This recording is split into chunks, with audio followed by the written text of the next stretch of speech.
हम भाग दौड़ भरी ज़िंदगी के अंदर कुछ ऐसे फैसले ले लेते हैं जिसका परिणाम आगे चलकर क्या होगा इस बात को जाने बगैर। लेकिन जब उस फैसले का परिणाम हमारे सामने आता है तो हम कहीं के नहीं रहते हैं और हम चाहते हैं कि उस फैसले का परिणाम हम बदल सकें, लेकिन लाख कोशिश करते हैं फिर भी वह फैसला बदल नहीं पाता है। कई बार तो ऐसा भी होता है कि कई लोगों की ज़िंदगी भी चली जाती है लेकिन फैसला नहीं बदल पाता है।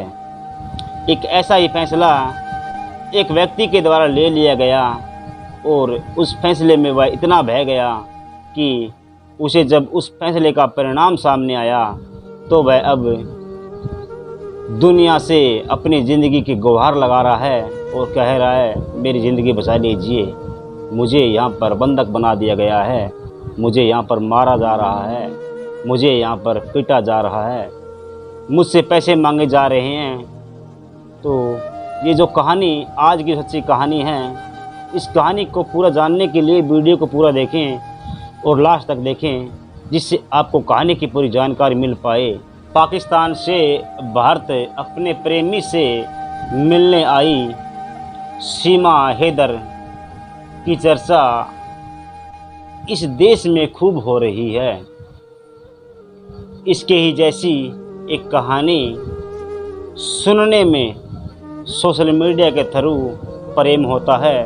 प्रेम के दीवानी इंडिया में आती है और आकर के वह अपना धर्म परिवर्तन कर करके शादी करती है।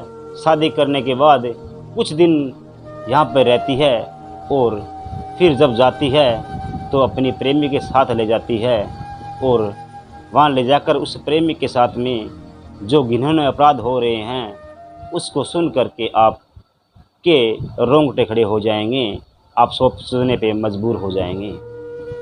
आदाब, नमस्कार, शास्त्री काल। मैं रमेश लौटा हूँ एक सच्ची घटना में।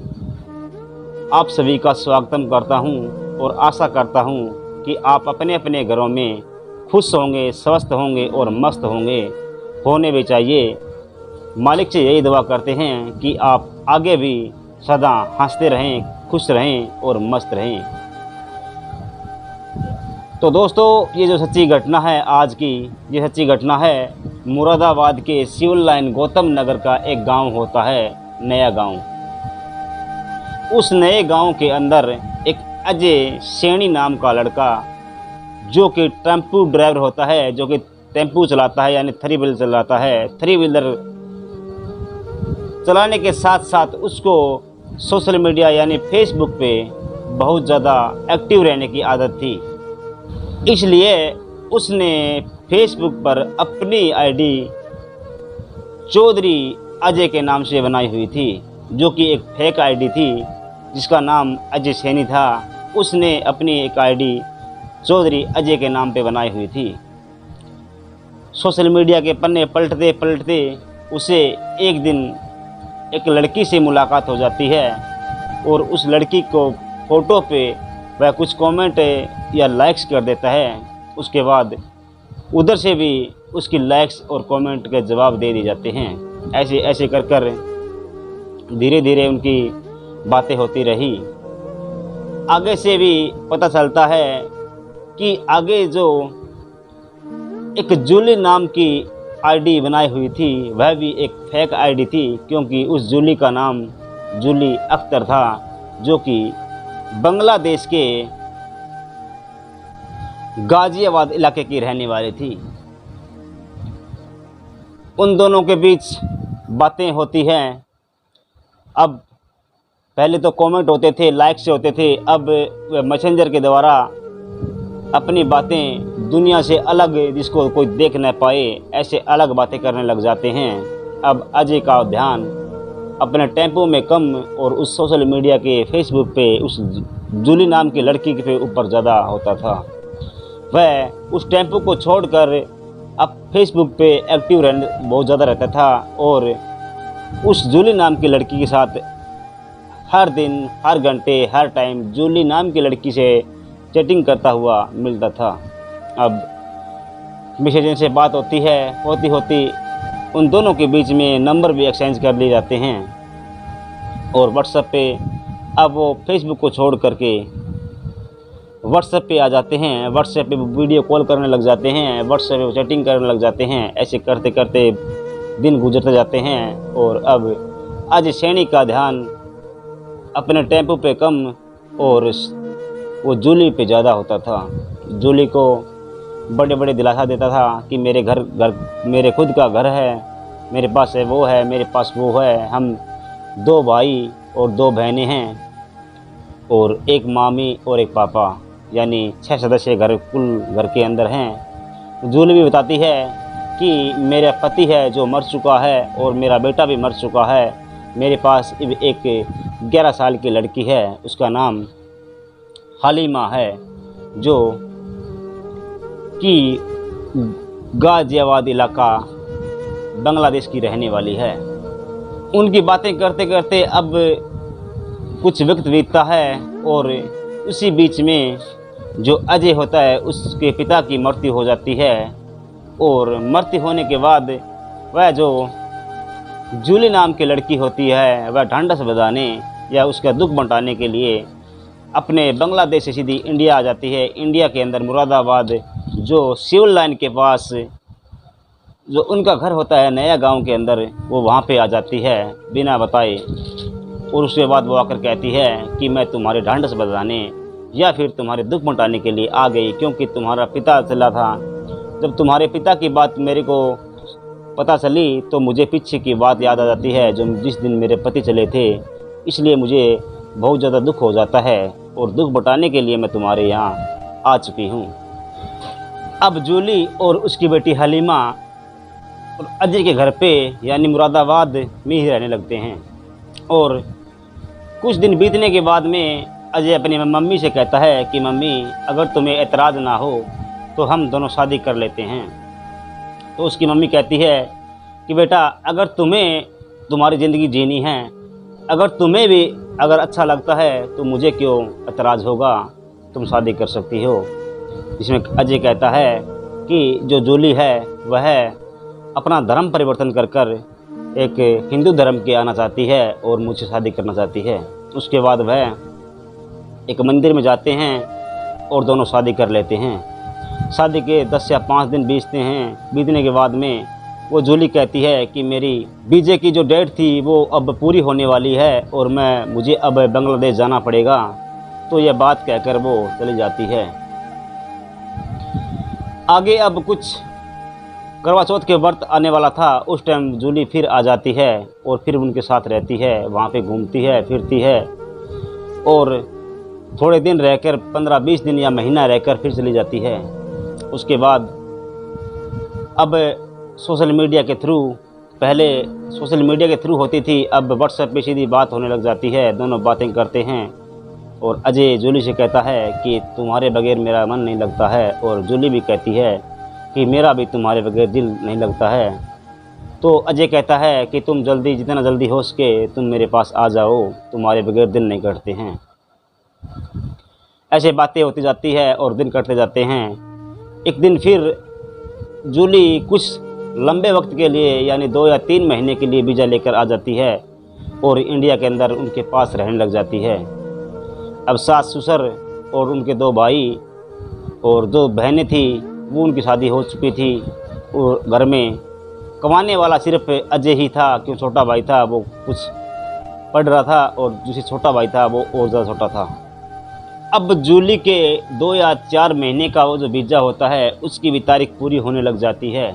उसके बाद कहती है कि चलो अब मुझे यहाँ से जाना होगा क्योंकि मेरे वीज़े की अवधि पूरी हो चुकी है और उसके बाद मैं जाऊँगी। जाने के बाद वहाँ से वीज़े की जो डेट है वो बढ़ा के लेके आऊँगी। अब की बार साल या 2 साल की लंबी लेके आऊँगी, टर्म जो लंबी टर्म के लिए लेके आऊँगी। उसके बाद यहाँ का मैं नागरिकता ले लूँगी और या फिर हम यहीं ही रहेंगे। लेकिन उसके मन में क्या चल रहा था और क्या नहीं, ये तो सिर्फ जूली को ही पता था और किसी को नहीं। अब जूली उस अजय को लेकर चली जाती है और बॉर्डर क्रॉस करने के लिए जब बॉर्डर के ऊपर पहुंचती है तो जूली कहती है अजय को कि क्यों नहीं तुम हमारे साथ चल सकते हो बांग्लादेश। कुछ दिन बाद हम यहाँ वापस आ जाएंगे। जब हमारा वीज़े की तारीख बढ़ जाएगी तो मैं तुम्हारे साथ वापस आ जाऊंगी। तो अजय कहता है कि देखो मेरे पास ना ही पासपोर्ट है, ना कोई वीज़ा है, ना कोई आधार कार्ड है, कुछ भी नहीं है, तो इसी कारण मैं कैसे जा सकता हूँ तुम्हारे पास। तुम ऐसा करो, तुम यहीं चले जाओ वहाँ पे, और जाने के बाद जब वीज़े की अवधि तुम्हारी बच जाए उसके बाद तुम वापस आ जाना।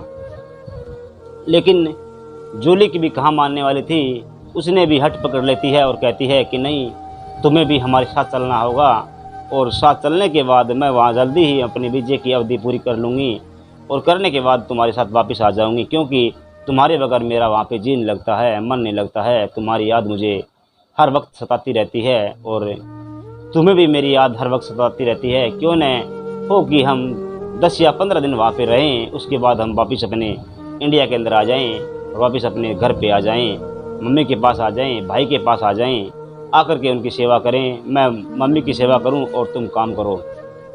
ऐसे ऐसे सपने दिखाती है। दिखाने के बाद जो अजय होता है वो इतना पढ़ा लिखा नहीं होता है, तो उनकी बातों में आ जाता है। और जब जूली बॉर्डर के पास जो कोई अधिकारी होता है उसके पास सांठ-गांठ करती है, कुछ पैसे देती है। देने के बाद जब जूली उसको पैसे देने के बाद अब अजय और जूली को वहाँ से बांग्लादेश के अंदर एंट्री करने का आज्ञा दे दी जाती है, और जूली और अजय दोनों इंडिया से अब बांग्लादेश में चले जाते हैं, बॉर्डर को पार कर लेते हैं। उसके बाद अजय बांग्लादेश पहुंच करके अपनी मम्मी को फ़ोन करता है और कहता है कि मम्मी, मैं जूली के साथ में बांग्लादेश चला गया हूं, 10 या 15 दिन बाद वापस आ जाऊंगा। तो उसकी मम्मी कहती है कोई बात नहीं बेटा, तुम जल्दी जितना जल्दी हो सके तुम आ जाना, जूली को भी साथ ले आना। लेकिन कुछ दिन पहले, यानी 4 या 5 दिन की बात है पहले, अब अजय की ओर से मैसेज आता है कि मम्मी मुझे कुछ पैसे दे दी जाए जिससे मेरी जान बच जाएगी।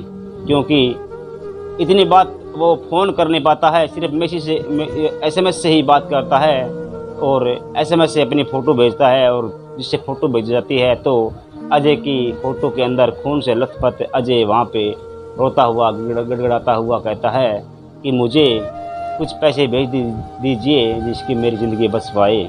क्योंकि यहाँ जो जूली है वो झूठ बोली थी मेरे साथ, उसने मेरे साथ फ्रेब किया था, क्योंकि वह जूली नहीं है, वह जूलिया अख्तर है, जो जिसने कहा था कि मेरा पति मर चुका है और मेरे पास एक लड़की ही है।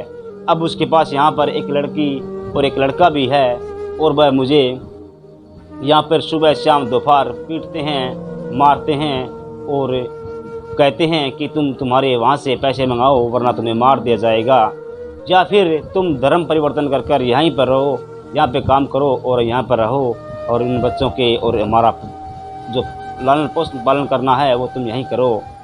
ये दबाव दे रहे हैं। जो जूली भारत के अंदर आके अपने प्यार के लिए जूली भारत के अंदर आई थी, और प्यार करने के नाम पर भारत आकर जो उसने धोखा दिया है, धोखा किया है अजय के साथ, जो वो बहुत बड़ा घिनौना अपराध लग रहा है।